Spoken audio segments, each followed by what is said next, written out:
Pour la fonction irrationnelle, on a déjà signalé que la variable doit apparaître au niveau du radicand, c'est-à-dire sous le radical, la variable x. Donc c'est pourquoi j'ai écrit f d'x égale à racine carrée de u d'x. U d'x peut être une fonction polynôme, ça peut être une fonction rationnelle, u d'x. Donc la condition d'existence de la fonction irrationnelle en général, c'est que le radicand u de x doit être supérieur ou égal à 0. U d'x doit être supérieur ou égal à 0. Maintenant, je continue avec ça. Partout où il y a une fonction irrationnelle, regarde, tout ce qui est sous le radical doit être supérieur ou égal à 0. Mais elle est dite irrationnelle s'il y a le x sous le radical. Exemple, f d'x est égal à racine carrée de x moins 1. Il y a l'inconnu x sous le radical, au niveau du radicand. Donc ça, c'est appelé fonction irrationnelle. Sa condition d'existence, ça prend tous les réels, sauf ceux qui, ou celui qui, rend le dénominateur, rend le radicand négatif. Prend tous les réels tels que x moins 1 soit supérieur ou égal à 0. Donc je continue avec ça. X moins 1 supérieur ou égal à 0, ce qui veut dire que x est supérieur ou égal à 1. Encore, je représente ça sur l'axe réel. L'axe réel, je l'ai ici, moins infini, plus infini. 0, 1, 2, 3. X doit être supérieur ou égal à 1. Égal à 1, ça veut dire qu'il quitte à partir de 1, 1 fait partie. Je ferme mon cercle. Supérieur à 1, les valeurs qui sont supérieures à 1, à 2, 3, 4, je pars vers le côté droit. J'envoie ma flèche comme ça. C'est ça mon ensemble de définitions. Donc D de F, c'est égal l'intervalle fermé de 1 jusqu'à plus infini.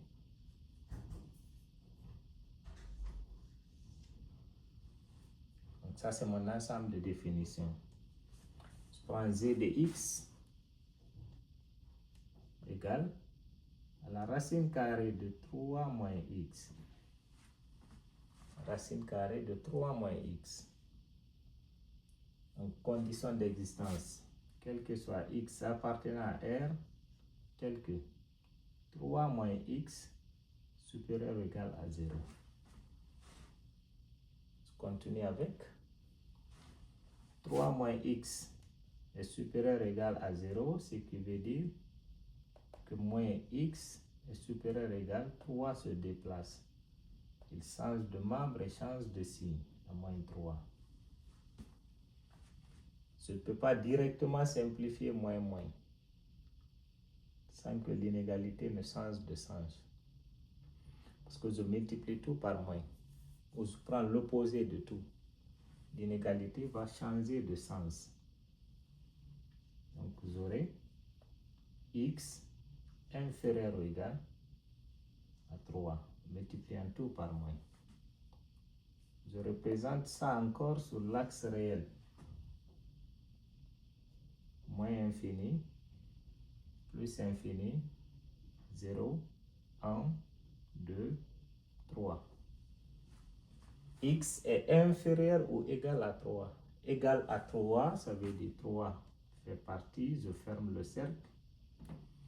Inférieur à 3, il y a 2, 1, 0, moins 1, moins 2, jusqu'à moins infini.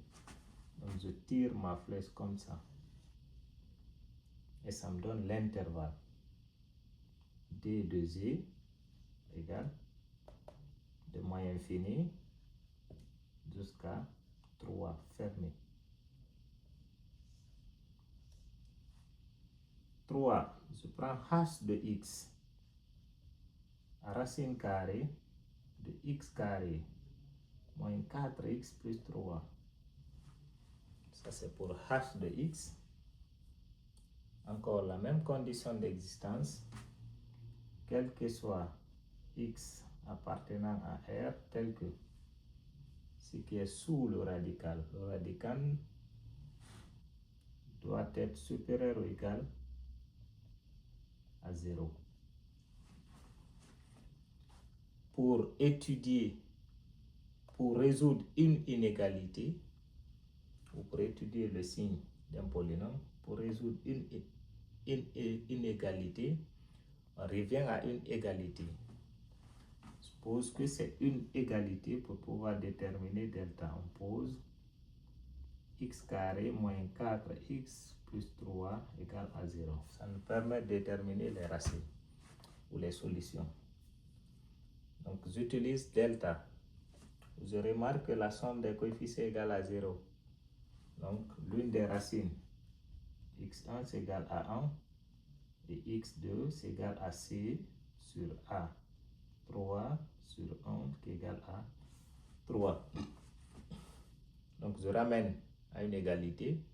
Je passe par delta pour avoir les solutions. Et après, je fais un tableau de signes. Un tableau de signes. X,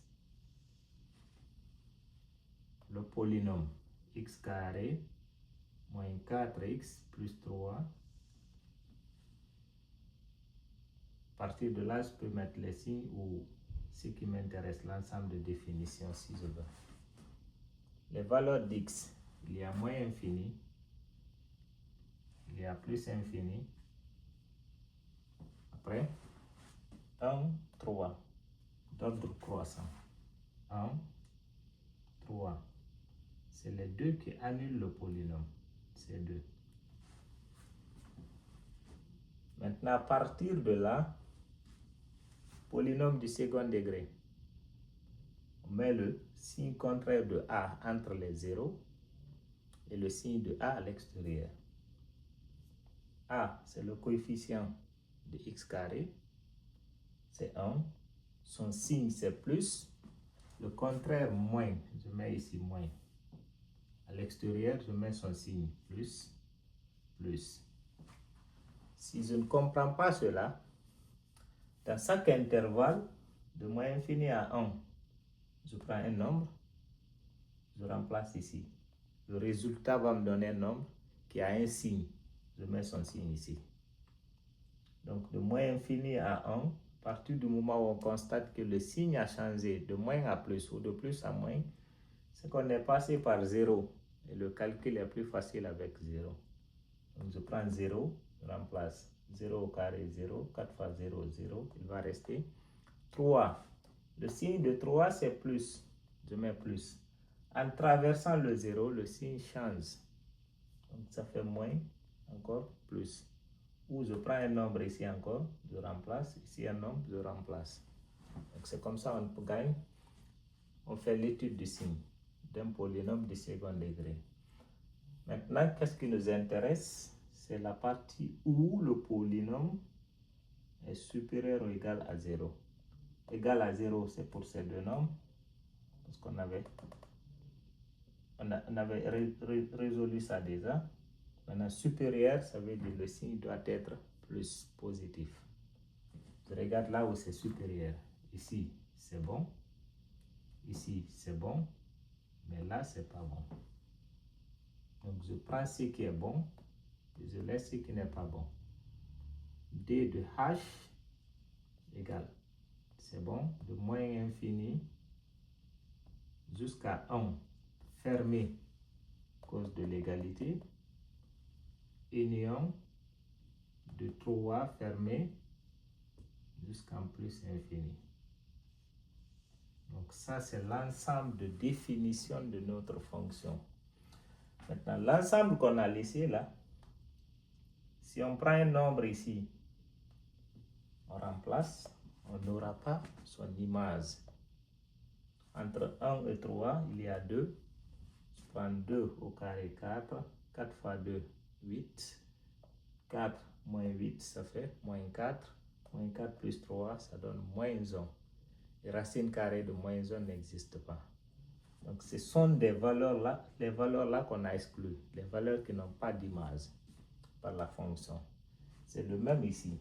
On a pris de 1 à plus infini, on a laissé 0. Si je prenais 0 ici, je remplace 0 moins 1, c'est moins 1, racine de moins 1 n'existe pas. Donc 0 n'a pas d'image, c'est pourquoi on l'a laissé. Moins infini à 3, si je prenais 4, parce qu'il y a 4 devant, je remplace, j'aurai 3 moins 4, ça fait moins 1, racine de moins 1 n'existe pas. Donc c'est pourquoi on trouve l'ensemble de définitions d'une fonction. C'est de déterminer les valeurs pour lesquelles on peut avoir l'image avec la fonction.